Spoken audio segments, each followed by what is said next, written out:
on se retrouve donc aujourd'hui pour une nouvelle vidéo. Et aujourd'hui ça va être une vidéo un petit peu particulière parce que du coup je vais vous donner tous mes conseils et astuces que j'utilise au quotidien. Donc finalement pour m'en sortir dans ma vie de maman avec 3 enfants, parce que 3 enfants c'est pas anodin, ça demande quand même de l'organisation. Donc je suis pas considérée, enfin je me considère pas forcément comme famille nombreuse mais presque. Voilà, donc du coup j'ai noté ici dans mon petit cahier tout ce que je faisais et tout ce qui pourrait potentiellement vous donner des idées, des conseils, des astuces pour vous organiser. Ça marche aussi bien si vous avez un enfant, 2 enfants, 5 enfants, 10 enfants, enfin voilà. C'est le principe en fait de l'organisation lorsqu'on devient donc parent. Voilà, certaines choses qu'on ne fait pas quand on est juste à 2 forcément. Donc voilà, je vais procéder par étapes. Et du coup je vais vous donner mes petits conseils, mes astuces que j'utilise voilà, au quotidien pour du coup ne pas être une maman débordée. Même si parfois ça peut m'arriver que j'ai un petit coup de flemme ou quoi que ce soit. Donc forcément voilà, c'est pas toujours hyper parfait. Mais dans l'ensemble je m'en sors. Voilà. Je fais cette vidéo parce qu'en fait on me l'a demandé, parce que j'ai eu plusieurs personnes qui m'ont dit oui, du coup je trouve que pour une jeune maman avec 3 enfants etc, tu t'en sors vraiment très bien. En plus à côté de ça tu arrives à filmer des vidéos, voilà, à filmer des meal prep, des choses comme ça, des vlogs. Donc voilà, c'est pour ça en fait que j'ai voulu faire cette petite vidéo pour vous montrer que oui, c'est tout à fait possible de pouvoir faire tout ça. Il suffit juste en fait d'être organisé. Voilà, donc sans plus tarder on va commencer tout de suite, c'est parti. Donc pour le premier conseil ce serait de préparer ce qu'on appelle un menu de la semaine. Donc je vous mets ici à l'écran un petit modèle et je vous mettrai du coup un lien dans la description. Un lien voire 2 liens dans la description pour que vous puissiez imprimer en fait un menu. Et vous aurez juste en fait à remplir après en fonction des jours. Donc en fait à quoi ça sert le menu?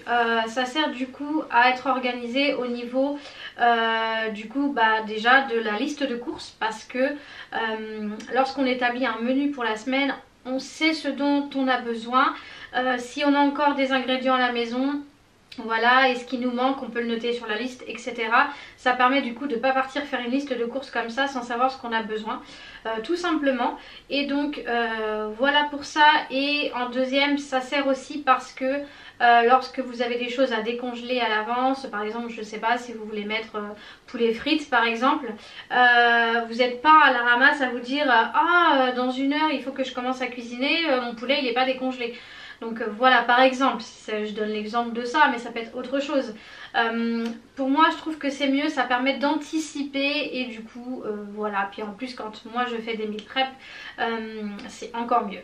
Donc voilà pour le premier conseil, je vous conseille vraiment d'établir un menu pour la semaine et vous verrez, vous serez beaucoup mieux organisé et ce ne sera pas en mode à l'arrache. Après vous pouvez tout à fait modifier, et ça m'arrive des fois de modifier, de me dire oh ouais non en fait ce soir j'ai pas envie de ça, donc j'inverse avec un autre truc, ou enfin voilà. Mais globalement ça permet quand même de se situer, de savoir à peu près ce qu'on va manger dans la semaine. Donc deuxième conseil, ça va un petit peu dans ce que j'ai dit tout à l'heure, c'est en fait du coup d'établir une liste quand vous allez faire vos courses. Ne partez pas faire vos courses comme ça à l'arrache en mode c'est pas grave je vais faire tous les rayons et je vais voir ce que j'ai besoin. Non, vraiment faites une liste de courses, quitte à vraiment la faire 2-3 jours avant, histoire de bien regarder dans tous les placards, dans le frigo, dans le congèle, etc. ce que vous avez besoin. Déjà ça permet de gagner du temps dans le magasin et de 2 d'éviter d'acheter des trucs que potentiellement vous n'allez pas vous servir et ça va rester à la traîne et ça va être du gaspillage. Voilà, tout simplement. Donc au moins vous achetez ce que vous avez besoin. Ça peut arriver des fois qu'on se dit ah tiens j'avais pas pensé à mettre ça sur ma liste, voilà on le prend dans le rayon. Mais généralement quand on établit une liste on essaye vraiment de respecter. Et puis voilà, moi ce que je fais dans ma liste c'est que je mets aussi le nombre que j'achète. Par exemple je sais pas si j'ai besoin de concentré de tomates, je vais mettre par exemple en fonction de mon menu de la semaine, si j'utilise plusieurs fois dans la semaine, je vais mettre par exemple 2 boîtes de concentré, donc je mets x2 en fait. Enfin voilà, moi je fais comme ça, donc je fais ma liste, je mets le nombre approximatif que j'ai besoin, comme ça j'ai pas besoin de chercher quand je suis dans le magasin et c'est plus rapide. Voilà, tout simplement. Conseil numéro 3, du coup, je fais ce que l'on appelle des meal prep slash batch cooking. Donc en fait ça va être des plats que je vais préparer à l'avance, donc soit que je vais mettre à congeler, soit que je vais mettre au frais. Donc je vais tout cuisiner avant, comme ça me permet du coup de gagner du temps. Et ce temps là que j'aurais gagné à ne pas cuisiner chaque soir, je peux le garder pour passer du temps avec mes enfants par exemple. Ou par exemple je sais pas, passer du temps à, si j'ai oublié je sais pas, d'étendre une machine. Ou je sais pas s'il y a autre chose à faire, je sais pas, par exemple faire des courriers importants que j'aurais pas eu le temps de le faire dans la journée, ou par exemple filmer une vidéo tout simplement. Enfin voilà, ce temps là en fait je l'utilise pour autre chose, et ce qui fait que finalement en fait je gagne toujours du temps. Voilà pour ça. Donc moi je vous conseille vraiment de préparer à l'avance, même si vous ne faites pas les mélanges. Préparer par exemple, je sais pas, vous voulez faire un risotto par exemple, si vous voulez pas vraiment faire tout le risotto en entier, préparez déjà, cuisez votre riz de côté, vos champignons de côté, tout ça mis du coup dans des tupperwares en verre, et vous mettez ça au frais, et comme ça le jour où vous voulez le faire en fait, il est déjà prêt. Vous avez juste en fait à tout remélanger ensemble les ingrédients, rajouter une sauce ou un assaisonnement ou quoi que ce soit, et vous gagnez vachement de temps en fait. Voilà, donc moi je vous conseille vraiment de faire tout ce qui est meal prep et batch cooking. Conseil numéro 4 que je pourrais vous donner, donc ce serait d'établir ce que l'on appelle un planning. Donc je vous mets mon planning ici juste à l'écran, et je vous en mettrai je pense un du coup que vous pouvez télécharger, enfin pas télécharger mais imprimer en description. Alors pourquoi moi j'ai établi un planning? Pour plusieurs raisons. Parce que tout simplement ça permet de répartir les tâches, et moi j'estime que quand les enfants commencent à être grands, ils ont besoin d'apprendre en fait, voilà. Et c'est pas grand chose, c'est vider le lave-vaisselle, remplir le lave-vaisselle, débarrasser la table, mettre la table, donner à manger au chien. Enfin voilà, c'est des choses qu'ils sont capables de faire. Même ma fille qui a 4 ans, elle est capable de le faire. En soi, après vous pouvez, si votre enfant a du mal, vous pouvez l'épauler, l'accompagner lorsqu'il fait cette tâche, mais laissez-lui quand même le faire, parce que du coup ça nous allège en tant que parents. On n'a pas à tout se taper à faire à chaque fois. Voilà, tout le monde a fini de manger, on doit et débarrasser et vider le lave-vaisselle pour pouvoir le re-remplir avec la vaisselle qu'on a utilisée juste avant. Enfin bref, c'est un merdier pas possible, faut être partout, faut avoir la tête partout, c'est... Voilà, donc pour moi c'est vrai que ça permet du coup aussi aux parents de souffler un petit peu. Voilà, on les prend pas pour des esclaves, hein, c'est pas du tout ça. Et eux, ça leur permet aussi de prendre des bonnes habitudes pour plus tard, quand ils vont être grands. Comme ça ils n'auront pas entre guillemets cette, je dirais pas cette flemme, mais presque, de dire ouais non moi je fais pas ça. Enfin ils n'ont pas été habitués ou quoi. Ils sont habitués depuis tout jeune, donc forcément voilà. Donc du coup voilà pour ce conseil. Moi je trouve que c'est bien. Donc c'est sûr, si vous avez qu'un enfant, le planning sera beaucoup moins chargé. Mais voilà, je trouve que après il faut établir le planning en fonction des enfants. Par exemple si vous avez, je sais pas, 6 enfants, bon voilà, c'est un peu plus compliqué de répartir, donc il faudra peut-être rajouter des tâches. Par exemple, je ne sais pas, mettre une machine en route, aider à plier le linge, étendre le linge, sortir le chien, je sais pas. Voilà, ça peut être d'autres choses qui sont amenées en plus dans le planning. Mais après, voilà, moi c'est un conseil que je vous donne. Donc conseil numéro 5, ce serait du coup au niveau de tout ce qui est machine à laver. Donc vous savez aussi, hein, si vous êtes parent de 2, 3, 4, 5, voire plus d'enfants, vous savez que les machines c'est quelque chose qui est très récurrent, qui revient beaucoup. Le pliage du linge c'est pareil. Moi je vous conseille en fait quand c'est comme ça, d'établir un jour de lavage. Donc je sais, ça peut paraître un peu débile de dire oui mais un jour de lavage, enfin voilà. Moi je vous conseille de faire comme ça parce que ça vous permet en fait du coup de faire ça les jours, enfin moi je vous conseille hein, les jours où il n'y a pas d'école, donc le mercredi et le week-end. Comme ça tout sèche en même temps, et quand les enfants sont à l'école, vous êtes tranquille du coup pour plier tout le linge qui est du coup sec. Et comme ça voilà, vous avez beaucoup plus de temps. Quand tout est fait, au moins vous êtes tranquille.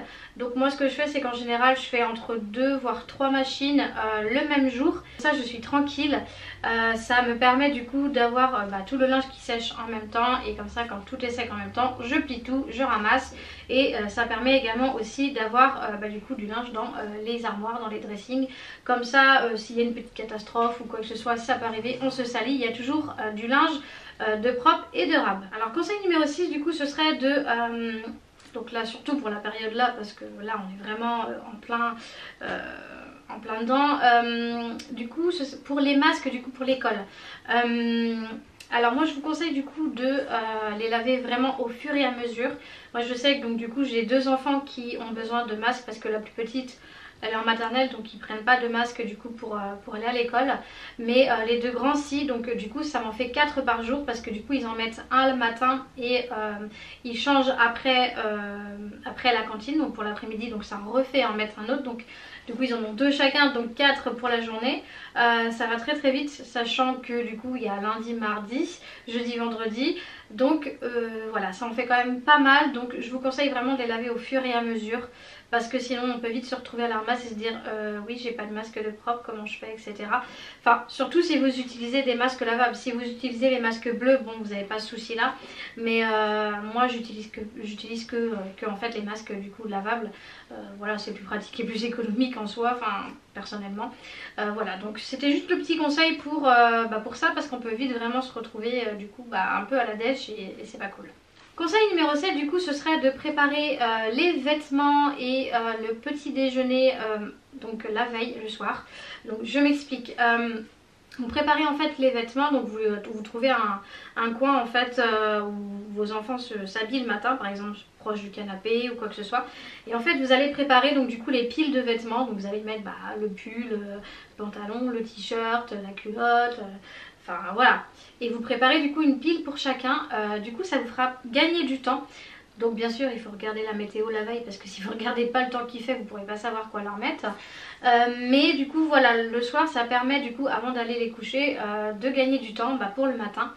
Et également pour le petit déjeuner. Donc quand je dis petit déjeuner, vous n'allez pas non plus sortir le beurre, la confiture, etc. Pas les choses qui sont frais. Mais par exemple si votre enfant vous dit le soir, maman demain matin je voudrais manger des céréales par exemple. Donc vous préparez le bol, vous le mettez à l'envers, donc à son emplacement, à sa place, avec la cuillère, et vous sortez du coup le paquet, la boîte de céréales. Voilà.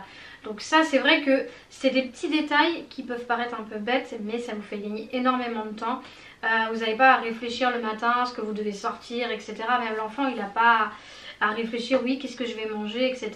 Le soir il peut y réfléchir et comme ça il vous dit pour le matin. Donc vous pouvez faire ça, vous pouvez sortir par exemple s'ils veulent un chocolat chaud, donc une tasse, et vous sortez de côté le chocolat en poudre. Par exemple s'ils veulent du pain vous pouvez déjà sortir le pain, enfin voilà, plein de petits détails comme ça. Et nous on a regardé et on a gagné facile au moins 10 minutes tous les matins grâce à cette méthode en fait, à cette astuce de préparer le linge le matin et le petit déjeuner, et franchement c'est pas négligeable. Donc voilà, je vous conseille vraiment de faire ça et vous verrez, vous gagnerez du temps et ça vous évitera d'être stressé dès le réveil. Franchement je l'ai testé et je l'approuve totalement et je continuerai à faire comme ça. Donc franchement testez et redites-moi du coup dans les commentaires si pour vous ça vous a fait gagner du temps et ça vous change la vie le matin et ça vous évite d'être en stress et en speed. 8e et dernier conseil, pour moi en fait, alors après je sais que tout le monde ne peut pas avoir ce genre de choses, mais si vous avez l'occasion de pouvoir vous procurer un aspirateur robot, franchement faites-le, parce que c'est un gain de temps mais énorme. Chez nous il tourne tous les jours à la maison bien sûr, et en fait on le fait tourner donc du coup pendant qu'on déjeune avec le chéri, parce que nous on déjeune pas le matin en même temps que les enfants. On préfère vraiment les laisser déjeuner eux tranquilles, voilà, ça leur permet d'avoir un peu plus de temps. Et une fois qu'ils sont partis à l'école, nous quand on rentre, on fait tourner l'aspirateur dans la maison et en attendant on déjeune. Et franchement c'est un gain de temps mais énorme. Vous en avez vraiment des pas chers. Moi celui que j'ai acheté, je l'ai eu pour à peine 100 €. Donc franchement vous économisez un petit peu chaque mois, vous mettez ne serait-ce que 10 ou 20 € chaque mois de côté, et c'est un super investissement, franchement sur le long terme c'est vraiment génial. En plus vous pouvez en avoir avec des serpillères, donc le mien il fait les deux, il aspire et il fait la serpillière en même temps. Franchement voilà, donc si vous voulez je vous mettrai du coup le lien de mon aspirateur en description si vous voulez aller voir et pourquoi pas vous le procurer. Donc c'est en aucun cas un partenariat ou un placement de produit quoi que ce soit, pas du tout, c'est vraiment moi qui vous donne du coup cette astuce et qui vous donne l'info parce que franchement c'est un gain de temps mais vraiment énorme. Également aussi pour tout ce qui est vitres. Vous avez en fait des appareils, donc je vous avais fait montrer ça je crois dans un vlog, si je vous retrouve le vlog je vous mettrai ici dans le petit i. C'est en fait un appareil que vous remplissez avec donc de l'eau et du produit et en fait tout simplement vous allez vaporiser, passer du coup avec l'éponge qui est fournie avec et en même temps il va aspirer donc du coup ce que vous avez mis sur la vitre, voilà, et du coup vous aurez les vitres vraiment ultra propres, enfin voilà, franchement c'est un gain de temps énorme aussi, ça évite d'en foutre partout, enfin voilà. Donc voilà pour les astuces. Donc je vous ai donné ces astuces, j'espère que du coup ça vous aidera, ça vous rendra service parce que moi franchement c'est quelque chose que j'utilise tout le temps et voilà. Donc si vous avez également d'autres astuces, n'hésitez pas du coup à les partager dans les commentaires, on sait jamais s'il y a des choses que j'aurais pas pensé et qui pourraient potentiellement m'aider et aussi aider les autres personnes qui regardent cette vidéo. Donc si vous avez aimé cette vidéo, n'hésitez pas à la liker, ça fait toujours plaisir. N'hésitez pas également à vous abonner à la chaîne. Et moi je vous retrouve très très vite avec une prochaine vidéo ou un prochain vlog. Et en attendant je vous fais plein de gros bisous et surtout prenez soin de vous. Ciao!